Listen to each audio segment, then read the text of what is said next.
Okay, if we can all start getting seated, please.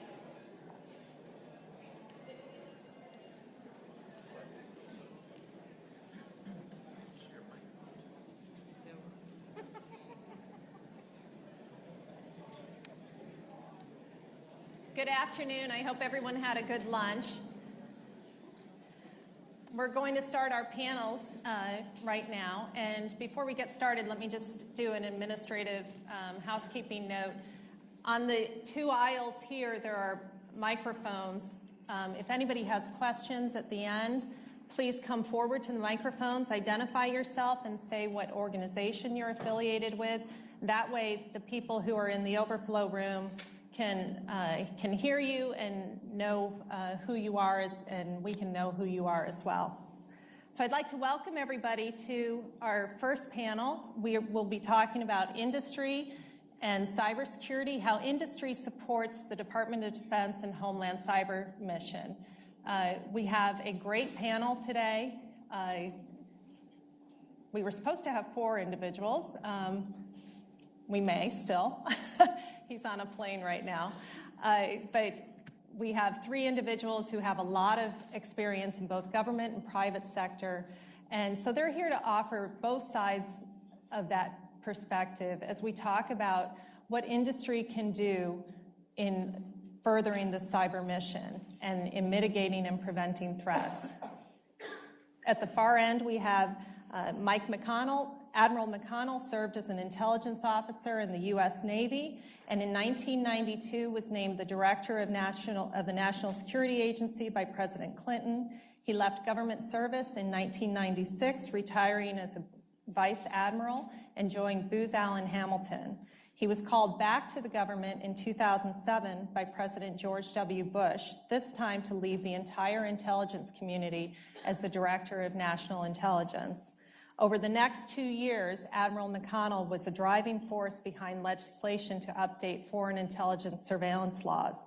He also raised awareness about cybersecurity, persuading the administration and Congress to invest more than $17 billion to improve the nation's cyber defenses. In 2009, Admiral McConnell returned to Booz Allen. He recently retired from there after serving as a vice chairman and leading Booz Allen's cybersecurity business. Next to him is Nicole Dean. Nicole is currently a director for cyber programs at Raytheon Company, a technology leader specializing in homeland security, defense, and global markets. Before joining Raytheon, Nicole served as the director of the National Cybersecurity Division at the Department of Homeland Security, as well as the National Cyber Protection System Program Manager, also known as Einstein. Great name. Nicole led efforts to implement a cyber risk management program for the protection of critical infrastructure and worked with public, private, and international entities to secure U.S. critical infrastructure. Nicole was also the program manager for both the Joint Worldwide Intelligence Communication System and NASA National Security Systems. And finally, to my immediate right is Melissa Nash-Mullis. Melissa brings more than 13 years of cyber analytic experience with intrusion detection systems, malware prevention systems, and in performing audits and risk assessments. Melissa served for many years as a Department of Defense contractor, where she had responsibility over operational and experimentation matters, including at the Konus Theater Network Operations Center, now known as the 2nd Regional Cyber Center, and at Battle Command Battle Laboratory. She is currently a senior cyber analyst for Southern Nuclear Company, where she's part of a team designing a cybersecurity monitoring system and satisfying network requirements from the Nuclear Regulatory Commission. Our 4th panelist, in case he arrives, is Sean McGurk, who is with Centripetal Networks. So, Melissa, let me kick things off with you. We heard. Kathleen, you didn't introduce yourself. Kathleen, lawyer, FBI, Assistant Attorney General on the Hill, and she was really the driving, on the Senate Select Committee on Intelligence, she was really the driving force when we tried to redo the Foreign Intelligence Surveillance Act. She was one of the folks with the pen making it all happen, and she's my hero.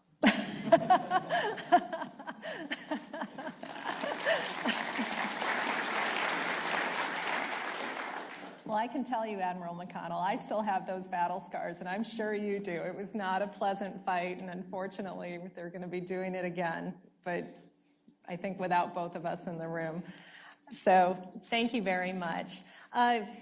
You know, we were joking at lunch today that after we heard Senator Chambliss, whom I was privileged to work for on the Intelligence Committee for a number of years, and Admiral Rogers talk about threats and public-private partnerships and technology and the need for expertise, we were joking that we would just come up here and say what they said.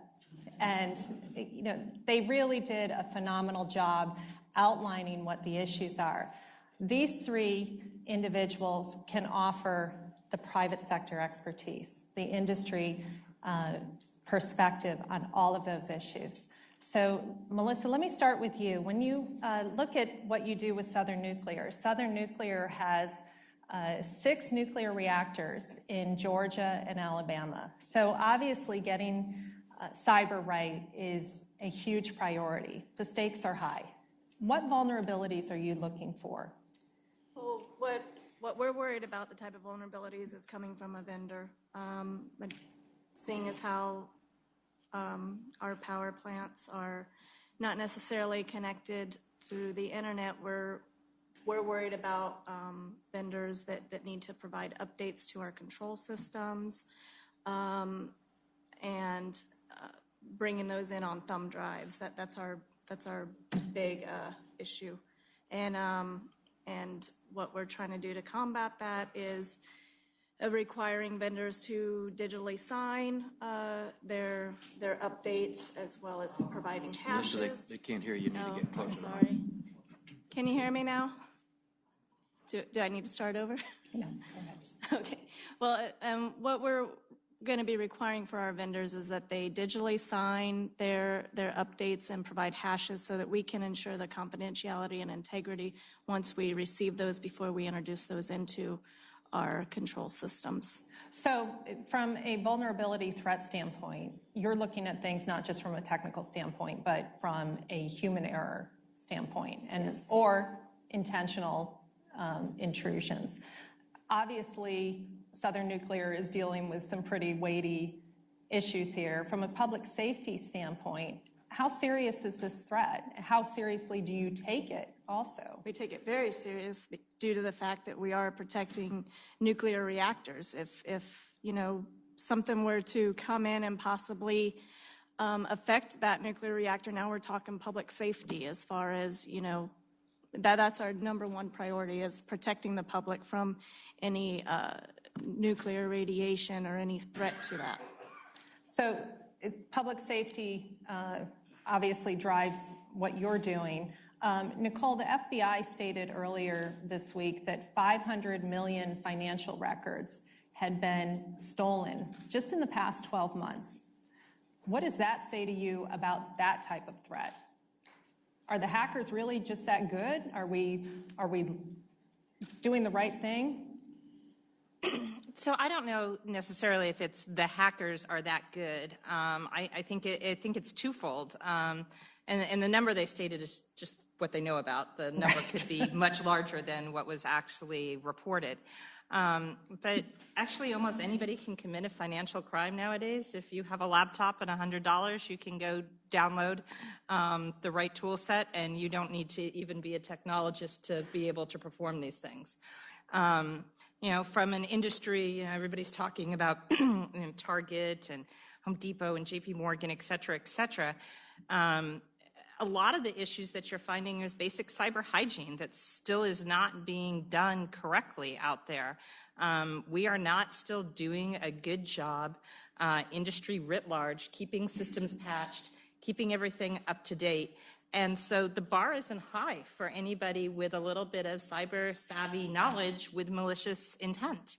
You know, there was a study that said one of the biggest vulnerabilities is still a patch that hasn't been applied since 2010 that exists out there.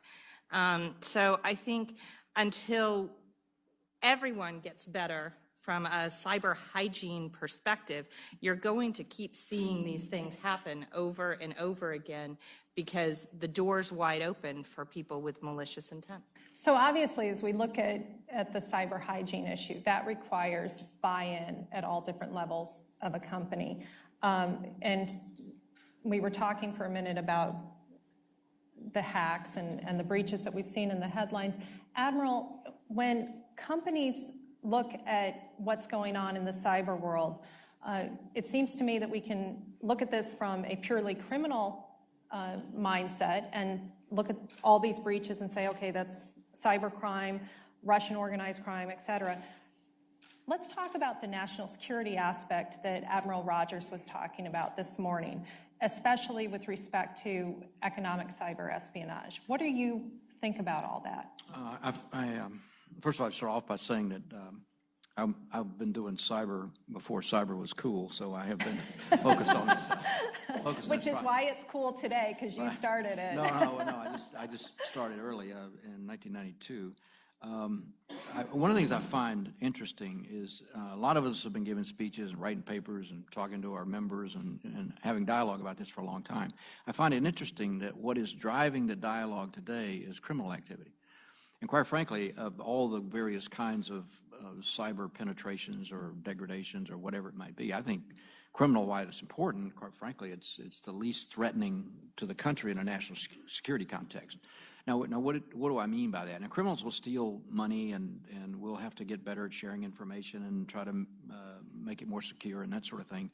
And the banks are hurting right now. If there's a Target breach or a Home Depot breach or whatever, the company affected pays out insurance or money or whatever, but banks are being hit with fees of tens of millions of dollars because they have changed credit cards. I mean, when you change 76 million credit cards, that's a pretty hefty sum of money. So that's what's driving the public dialogue and debate, and it's wonderful that institutions like this now are establishing programs, and we're thinking about multidisciplinary approaches and so on. So that's all the good news.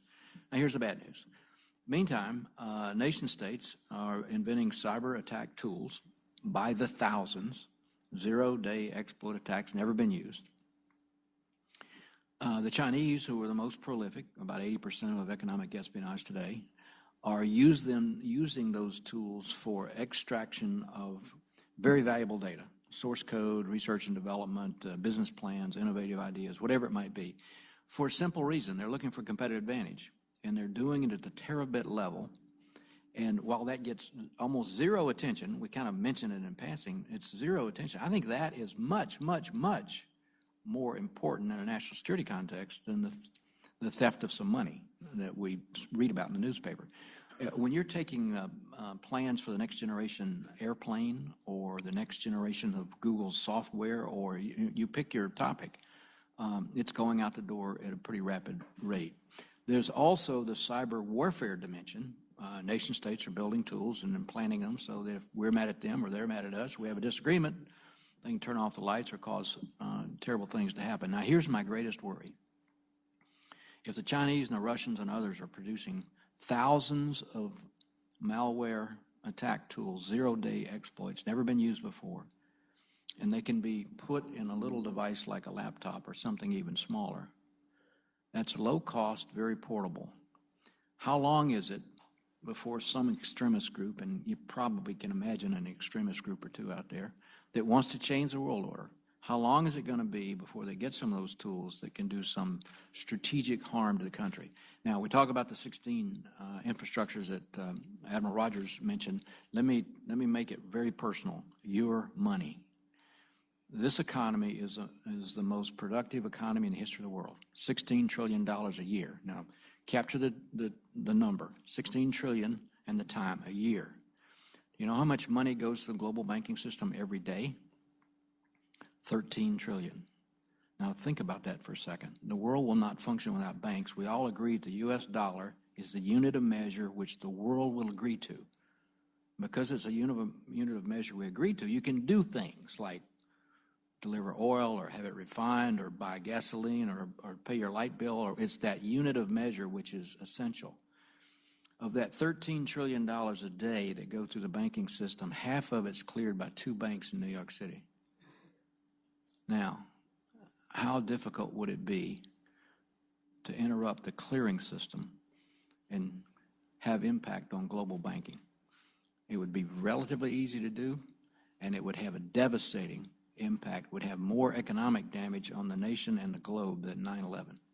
So the crime, J.P. Morgan, Target, whatever, yeah, I'm almost glad it's happening because it causes people to talk about this issue and get focused on it. The real issue is more insidious. They're stealing us of our best and brightest intellectual capital and taking it for competitive advantage. They're information warfare tools, and it's just a matter of time until some group has enough resources to do something significant that's strategic damage to the country. So given that entire scenario, and I think you laid it out very well, Nicole, why do you think it is that it wasn't until this past week that the Department of Justice actually said, our National Security Division, which we set up years ago to deal with national security threats, we are now going to make sure that they are focusing on state-sponsored cyber espionage and cybercrime from a national security perspective. Do you think that the government is doing everything it should be when it comes to getting its own house in order for dealing with these threats? No. She doesn't want to say anything bad about DHS because I promised her it would elicit many objections. I don't think there's any one entity that's doing everything right. There's multiple entities within government responsible for cybersecurity, and there's no one person in charge. And that leads to gaps and to issues and to conflicts between the departments and agencies. There was some mention of legislation earlier, but there has been no legislation put in place to say who really does what when something happens. So we're reacting to cyber from a federal government standpoint in the hopes that everybody is going to play nice together. Historically, everybody has not played nice together when there's dollars out there that everybody is vying for. So whether it's NSA, whether it's DHS, whether it's Department of Commerce, Department of Justice, everybody is vying for the same set of dollars to help raise their cyber organization within their department. I think there could be a lot better coordination. I think we like to say that we're working in tandem together, but the coordination is still somewhat limited at best, in my opinion. I think great strides have occurred since the instantiation of the CNCI, the Comprehensive National Cybersecurity Initiative. When nobody was talking to each other, at least communication is happening. But I think there needs to be some clear, authoritative lines on who does what with respect to cyber, who is ultimately in charge for protecting the critical infrastructure within the United States. And it depends on how you define protecting that. Is it a defensive that you're taking action against somebody else that did it? Or is it somewhat the way we're divided now that it's Homeland Security's job to just come in and actually stop it? Or is it the intelligence community's job to go get more information about what's happening so that they can go build the countermeasures you heard Admiral Rogers talking about? So all of those things leave question marks and leave different priorities across the federal government with respect to how cyber is handled today. So let me talk about a few things that you mentioned. Number one, I know in the Senate, Senator Mikulski has been beating the who's in charge drumbeat for years, and there hasn't been any answer. Who do you think should be in charge?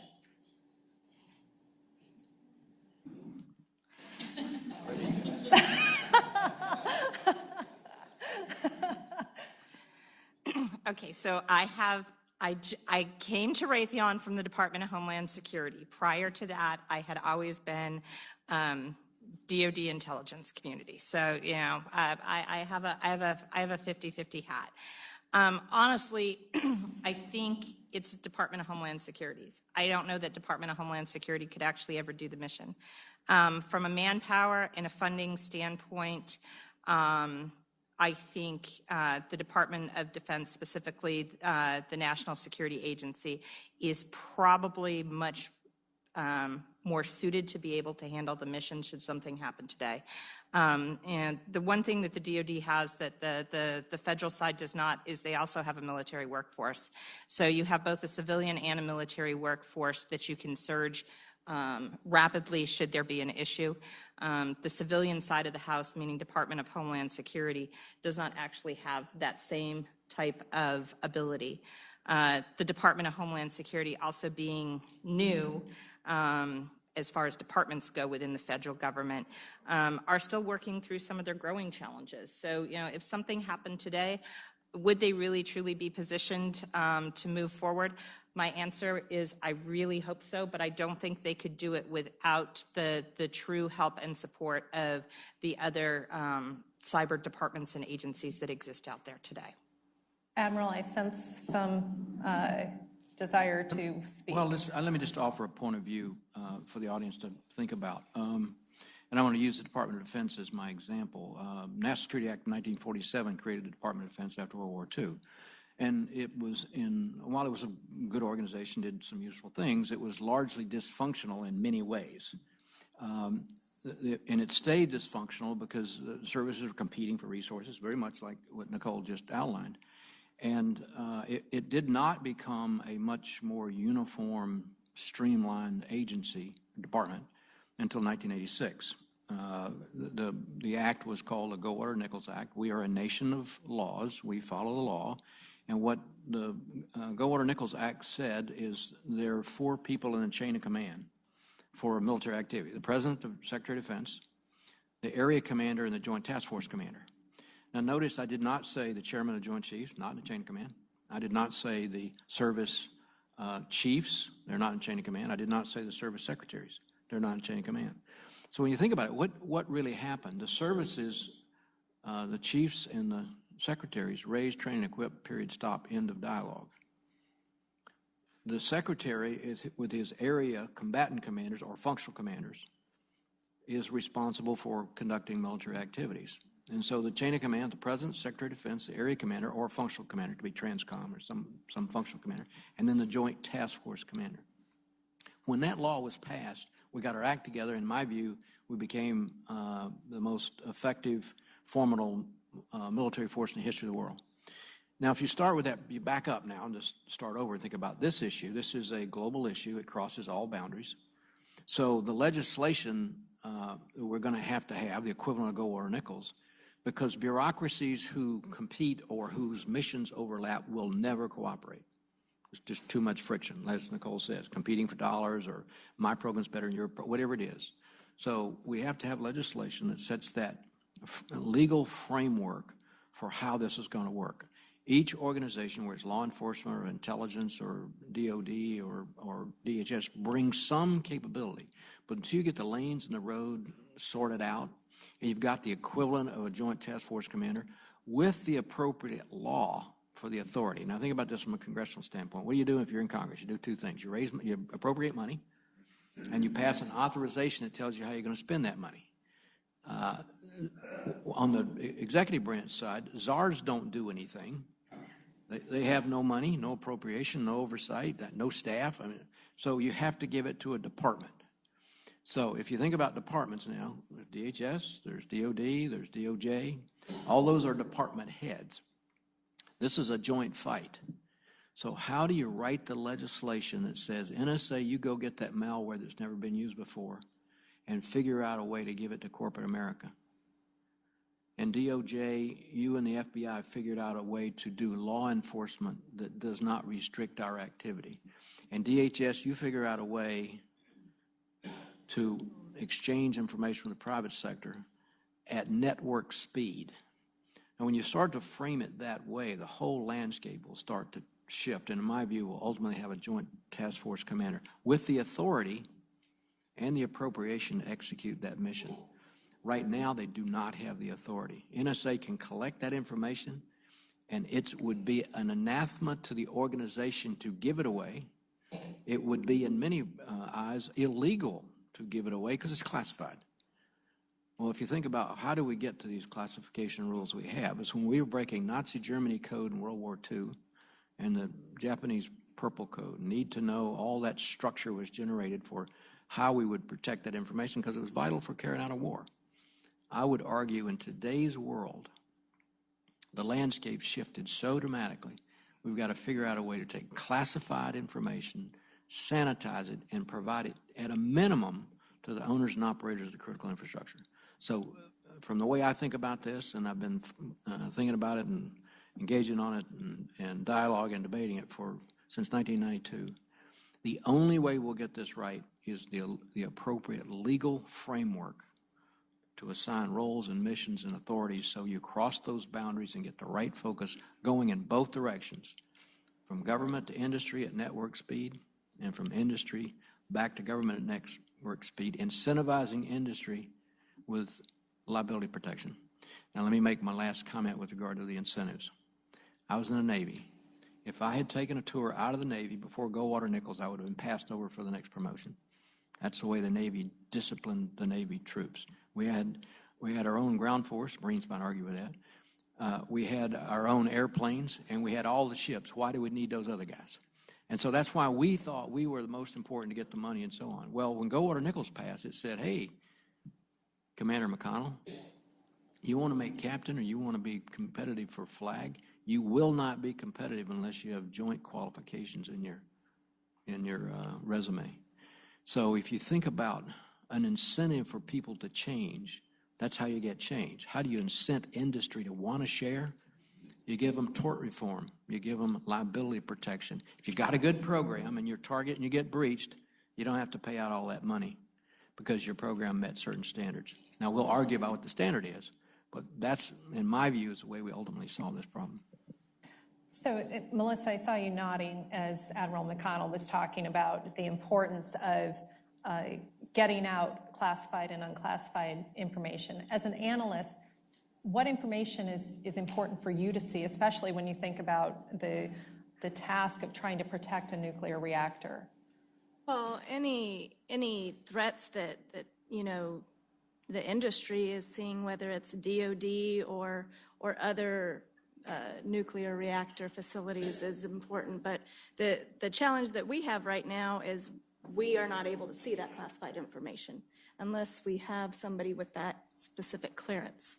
So I believe with what General McConnell was saying as far as declassifying some of that information, that would definitely help us to understand some of those threats that they may be seeing. And Nicole, that's something that can be done without legislation. The executive branch controls classified information. They control what information is at what specific level. They decide when to declassify it. Why do you think that there still is dissatisfaction within the private sector about the type of information that's coming out and the usefulness of that information? So I think it's twofold. You have the issue that the private sector can determine things through unclass means and determine that, just making up an example, badguy.com is bad. However, now if we share with the government could turn around and classify that because it had used means and methods, and it had already known badguy.com was bad, but through the means and methods that they had figured it out, it's now top secret. So now what happens to a private industry company? Not so bad for a Raytheon that can handle classified information, but for companies that not necessarily can, how now do you turn around and how is that information supposed to be treated? It's a challenge. So I think that's one of the reasons. I think there's still too much in the information that's coming from government that is classified. And I think industry has a really hard time understanding why an IP address, a website, any type of signature in and of itself is classified. It's the means and methodologies that were used to determine that should be the classified, not the innate signature that would be given to industry. So, there's two challenges. If I share back, is it now going to be classified to me? Is the information you're sharing with me the stuff that I really need, that classified data? How do I use it then? Because the majority of your security staff are all unclassified. So I can know something, but I still can't act on it because I can't tell the people who, what, why, and how I need them to do because they're not cleared for that type of information. So, Admiral, we've been hearing this complaint for years. I mean, this is a perennial issue in terms of making sure that the private sector understands what the threats are and can respond to them in a timely manner. What's taken so long to solve it? Bureaucracy. If you think about it, we're all trained to in some way as we go through our careers and whatever. And if you think about from the standpoint, knowledge is power. And if you're in an organization, you're taught that the information should be classified. That's your instinct. Well, take a step back. Why do you classify something? Now, Congress would argue classify it so we can't get access to it. But I mean, there are a lot of different. We never said that. But why do you classify it? Well, usually you're classifying it because you want to protect the source and the method so you continue to get the information so it's useful to you. All right, now, so you think about that for a second. So why do you classify? Why do you even have a program? It's for the protection of the country. So you get the tail wagging the dog or the horse before the car, whatever analogy you want to use. If your purpose is to protect the country and you've got information, even though you got it through classified means, that is so significant, it might take down the money supply or turn off the electric power, interrupt telecommunications. I have major damage to the country. Why wouldn't you share it? And so I would argue that it would be relatively easy to have a secure means to exchange the information and to clear people. I would argue to get a clearance, what do you go through? It takes uncle about a year to clear somebody these days. Well, if you're an American citizen, you're not a felon, and you take an oath, why shouldn't you be cleared? I mean, think about it. Most of us are respectable, law-abiding citizens, so what is so magic about a clearance? I mean, people have got this vision of what it is and how secure, and the reason you do it is to protect the source and method, and the reason you classify it is to protect source and method, and the reason you do it is to protect the country. And I would argue the critical infrastructures are absolutely essential to the smooth functioning of the country. So we got to get over this, and we will not do it. I will tell you, this community, my community, will not do it without the force of law. We're going to do this one way or the other. We're going to have a crisis that is of major proportions, and we're going to lose value. People are going to die. It's going to be ugly. And then we'll overreact. Some might say we might create something. Oh, I won't go there. Or we're going to have a thoughtful debate with audiences like this, with thoughtful senators like Senator Chambliss to actually get the legislation passed. If we had enough people thinking about like Senator Feinstein and Senator Chambliss, we would have passed this legislation. But so far, there hasn't been a forcing function to get them to address it seriously. So both of you have, Admiral, both you and Nicole have talked about liability protections and the importance of giving protection to industry for coming forward and sharing their information with the government. Nicole, what other incentives could there be in the absence of that liability protection that might help industry share? Or is that really the key? Well, I think it's more than liability protection. I mean, obviously, the liability protections are a huge part of industry sharing, but I think it's a trust relationship with the government as it exists today. I can look at when the government did the DIB opt-in pilot and the information that was initially put out there. For many of the large corporations that are cyber savvy, there was nothing that we didn't already have. So where's my incentive to share with the government if I'm going to give you information you didn't have, but you're not giving me anything new? So I think over time, and I actually do know this over time, that has actually improved on what the government is providing to industry. But I don't think you're going to have a good sharing mechanism without the government maybe opening its kimono a little more, because if you have companies that are, like a Raytheon or a Google or anybody else that is really spending time doing cyber threat intelligence analysis, they can find a lot of stuff out through unclassified means and methods that they're already knowing that the government may know too, but is not sharing. So it's building that trust relationship. Nick, Melissa, do you agree with that? Do you agree that there's a lot as a cyber analyst that you can get from open source, or how much do you need the government's information?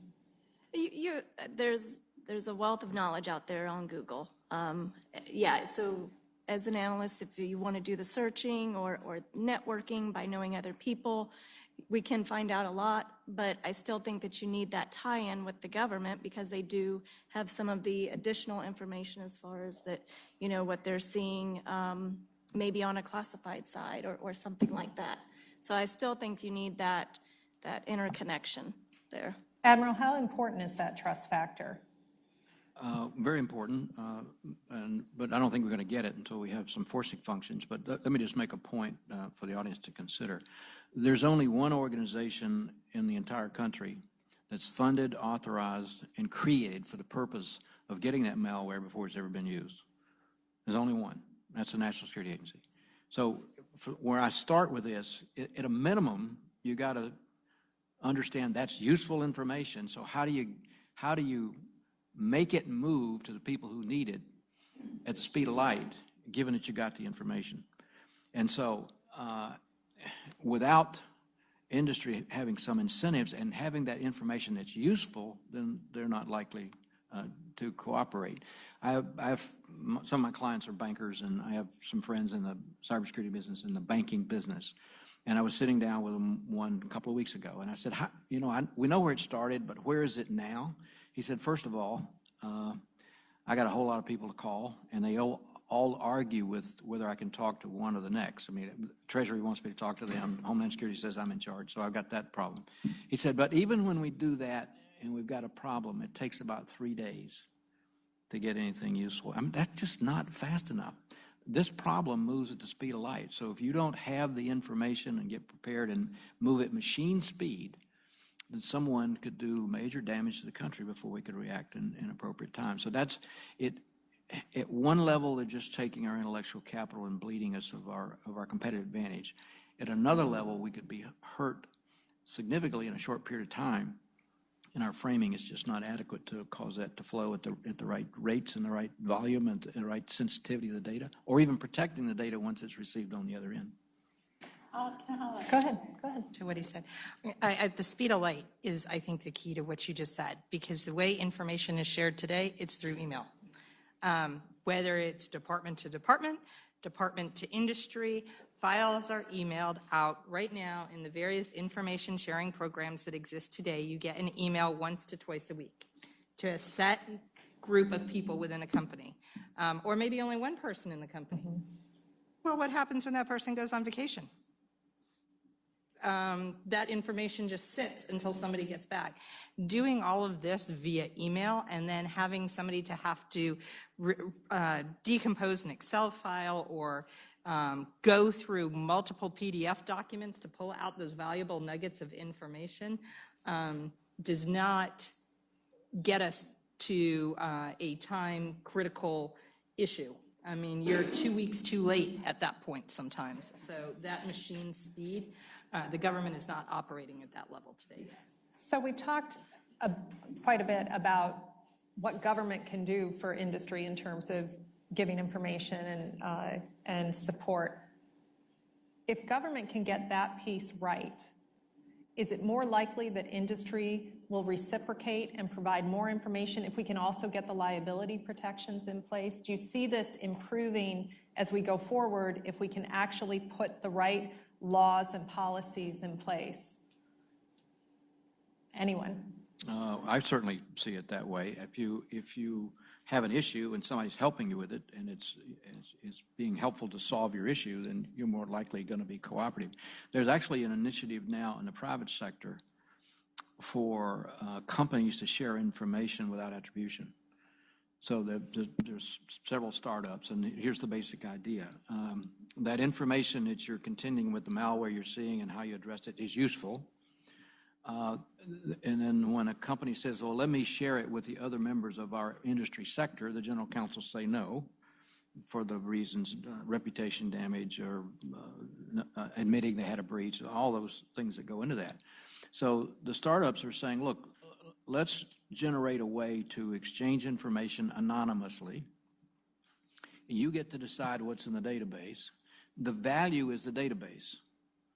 So you would pay a subscription to the database, but you decide what goes in, and then the more players you have, the more useful that database would be. Now, that's one model that might work, but I just remind, we still are in a situation where in this country there's only one organization that's raised, funded, trained, and equipped, and a mission of getting the bad guys' stuff before it's ever used.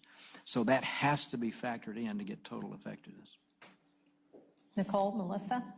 Yeah, the only thing I would add on is keeping everything voluntary in nature. I think if the framework put in place through legislation, through everything, is we're the government, we're here to help. Industry, nobody responds well to we're the government, we're here to help. Everybody's barriers go up, and you feel like it's a one-sided relationship. So I think keeping that voluntary nature in place makes industry more willing to want to work and to cooperate and do that information exchange.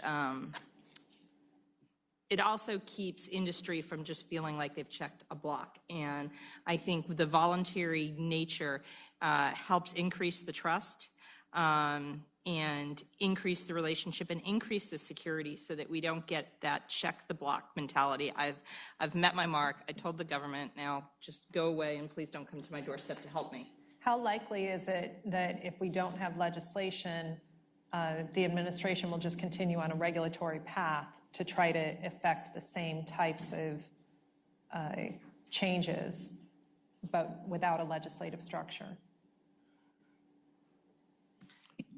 I think it could go a regulatory path. But I have, as I mentioned earlier, lots of clients in a variety of industries, and banking's one of them. And I find it interesting, anytime I go to a meeting of more than one banker, the conversation starts out with those dumb regulators. They don't know what they're doing. So if you think about, I'm going to take issue with what Nicole said on a voluntary basis. If you don't want to have to play, you want to make it voluntary. But if that was your rationale, we wouldn't have any laws in the country about what's legal and illegal. Think about it. I mean, so we are a nation of laws. Nobody's supposed to have privilege, so the way we get this balanced out. Now, we won't get it right exactly every time. We may have to back it up a little bit and change it. But there has to be a compulsory aspect of this for the benefit of the nation. I'm not arguing the benefit of a company or an institution or organization or DHS or DOD. I think for the nation, there has to be some compulsory aspects of it. And then to make it effective, I think you would be well advised to incentivize it in some way to make it rewarding for people to do what you're attempting to get them to do on a compulsory basis. What aspect would be compulsory? Me? Yes, Admiral. I would say the first aspect of it, compulsory for the U.S. intelligence community, is get over it, figure out a way. How are you going to share this information that you hold dear at the TS level, top secret level? That has to be compulsory. And for industry, I would say you need to meet a standard of some level. Now, we can engage in debate about what that standard should be, but you need to meet some level, particularly if you're a member of the critical infrastructure, whatever that, I'm talking about a cybersecurity standard. It's a little bit like, accounting standards. There's an agreed level that you'll meet it with certain standards, so people have trust and confidence and that sort of thing. I would say another compulsory aspect of it would be sharing the information, particularly the critical infrastructure. So share it and share it quickly, and the incentive would be you get something for having shared it. Melissa, let me get you to jump in here. What do you think about the voluntary versus regulatory aspect? I think if you do the voluntary, I think that's kind of, I don't think that you'll have as much information because people won't want to volunteer it unless it's mandatory, because everybody will see that they don't want their vulnerability known, or, you know, I don't see that would be the best thing. I almost think that it would have to be mandatory so that you'd have everybody sharing the information. Does it matter if there are protections in place to protect that information so we can get lawyers like me out of the equation? Possibly, I'm not sure. So I'm going to go back to, it's kind of like if we looked at FSMA today. There's no security.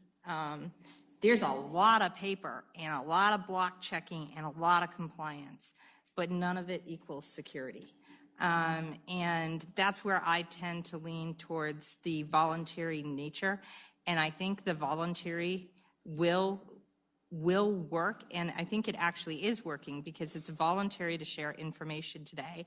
In fact, there was an article this morning that the number of companies just since July has more than doubled that are now sharing information with the government. But that's through the government sharing more information with them that companies didn't know, and building that trust relationship.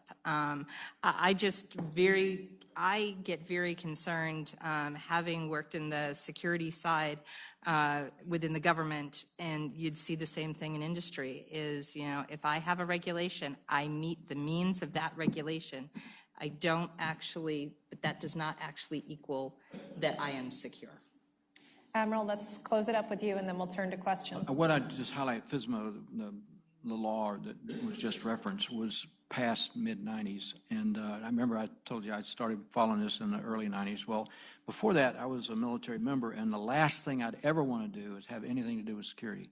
It was always the chief you didn't like who had to keep track of the cards. Ain't no way, or the warrant, no way that an officer was going to be involved with that security stuff, because you could only get in trouble. And so it was a compliance mentality. If you do it this way, buy the book, the orange book, whatever, check the block, you're good to go, and you can operate. That's what FSMA is. FSMA was passed at a point in time when it was that compliance mentality. We've gone way, way beyond FSMA now. What I do is start over. I get rid of FSMA. I would leave it so it wasn't predictive, or it wasn't mandatory in the sense of exactly what technology you need to embrace or whatever. I'd leave a forum for dialogue and debate, but it would, in my view, it would have to have some mandatory features about the information that would be exchanged, consistent with evolving technology, not defining the technology, in a way that is protective of the nation's interests, so that your money is not corrupted, your lights stay on, you make a reservation on an airplane, it's going to be reasonably reliable about when it takes off and where it goes, your telecommunication services are maintained. So this is a strategic issue for the country. It's very important. And I'd like to applaud Georgia Regents University for focusing on this, creating this Cyber Center of Excellence. It's needed, and many more are needed across the country. And I would encourage you to have active dialogue with your members of Congress, and if you have a way to touch the administration. This is that important. We've got to get it right. Let's open it up for questions. Anyone? If you do, please step over to the microphones and state your name and your organization. Good afternoon. Aaron Kent. I'm actually a new Level 4 analyst over at Mox. I was originally a DOD intelligence analyst and then went to industry for a long time. Worked with Microsoft, worked with several industries out there. Now I'm going back into what we would call the military and state sector. So I really appreciate the diversity of this panel today. Something that I'm picking up on. Private industry grows, being at the very senior level, it grows because of community. Lots of private companies like to keep everything to themselves, except community in the IT sector is growing, and we share information. Everything I'm hearing today really fits well, except that I keep hearing ownership. Everybody's worried about, I own this, and I want to share it with this company or this entity. What about a sense of community, like a community chest? If we're worried about legalities, company A gives it up to the government might give it back. What do we do with it? What if there is a sense of a community chest, kind of a clearinghouse that everybody kind of pulled from?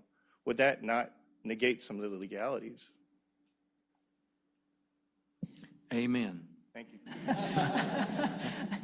What you're describing is what I've been attempting to describe, so we've got some way to share that information in a common repository. And I think if we can work through some of the legal issues, of course, now I'm stepping out of moderator role, but I think if we can work through the legal issues, then that's much more possible. You see that with the information sharing and analysis centers, the ISACs that are popping up.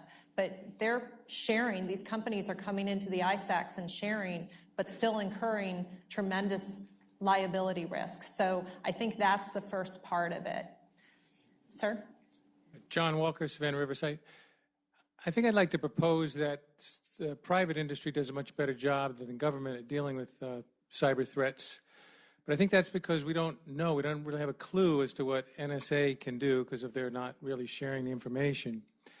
So what, how would you address this? I mean, it seems like most of the zero-day attacks, the code to respond to that is developed by the cybersecurity company, whether it be Kaspersky in Russia or someone in the U.S. How do we know how good NSA really is? Are they a bureaucracy or are they really creative? I'm going to turn that one over to the former head of NSA. NSA is only as good as the private sector in the country. You think about what NSA does. They do it in a classified world, but they're using technology generated by the private sector. Now, it is classified, and the applications and the methods are classified, and I would give you one comparison. I'm a history major by education. I've always been fascinated by this, and code breaking changed the outcome of World War II, probably ending the war. The historians would argue 1 to 2 years sooner because we were reading the other guy's mail. I would tell you that NSA is doing better signals intelligence today than their predecessors were doing in World War II. So they're very, very good. So the power of this nation is the free market and innovation and creativity. If you just think about it, most of us are probably old enough to remember when a telephone was tied to the wall with a pigtail. And now I would bet you if there are 492 people in this room, 492 people have one of these little things called a cell phone. That, in the way we use it, that didn't even exist just a few years ago. So we're the best at it because the private sector is the best. We have time for one more question, sir. Hi, my name is Bill Lawless. I'm from Payne College here in Augusta. I'm a scientist. I published one chapter this year on cybersecurity. My research is looking at organizations, and next March we have a conference at Stanford on autonomy and cybersecurity. From what I've learned, one of the big problems with industry is that they're afraid of disclosing proprietary information. I think you've hinted that a couple of times. But another thing that's really important to industry is that when they alert the government that they've been attacked, it indicates to them that they're vulnerable. And they don't want that information getting to the outside into the stock market. So I think that that's a really difficult issue to handle. Another area which is unexpected for me as a scientist is that what's happened with the IRS this year has created a great deal of fear that the knowledge that the government gains can be used as a weapon against businesses and individuals. You talked about incentives, and I think that's a great idea. I think somehow or another the incentives have to help industry get the tools that they need to be able to defend themselves. And the information that you need has to be carefully constructed so that it doesn't give away proprietary information. Any comments? Was there a question that you wanted us to respond to? I don't disagree with what you're saying. And I would simply point out, too, that with respect to the point that you made about banks not wanting it to, or companies not wanting it to impact their stock prices, the SEC already has in place requirements that information about breaches be included. So, but that's a huge issue, is companies still want to be able to protect their reputations. And we're talking about companies of all sizes, not just the JP Morgans and the Home Depots of the world, but smaller companies too, and that's their livelihood. So it's a balancing act. Well, thank you very much, and I thank all of our panelists. Oh, was there one more? Oh, sorry. Just a quick question. Dr. Cheney from the Cyber Center of Excellence. Sir, you mentioned including the, if you're an American citizen and you have a pledge allegiance to this country, that you should be able to get a clearance. How would you go about involving, and why don't we involve all of the citizenry in such a broad range category as cybersecurity? You mean today across the citizenry? Why don't we involve? Yes, sir, across each citizen within the United States. Well, I agree with it. We should, but if you look at it in the eyes of the clearance process is so cumbersome and weighty. What I'm arguing is to clear broad swaths of industry is nothing more than a stroke of a pen. The president could authorize that. So why shouldn't we clear the CEOs and the corporate staff and the corporate information security officers of, say, at a minimum, start with aerospace industry that supports the Department of Defense, and then if that worked out, then go to the organizations that support DOJ or Department of Homeland Security. It could be done administratively, so I would significantly expand the number of clearances to get us started. But I would agree with you. Ultimately, we want cyber hygiene starting in grades K through 12. We want institutions like this. I mean, we have to change the culture and society to be able to address this effectively. And I'd add one last comment. To address this globally, it's ultimately going to be an international solution. Countries have to recognize that the internet, for the exchange of information at the speed of light, that has the attributes of security, meaning integrity and non-repudiation and data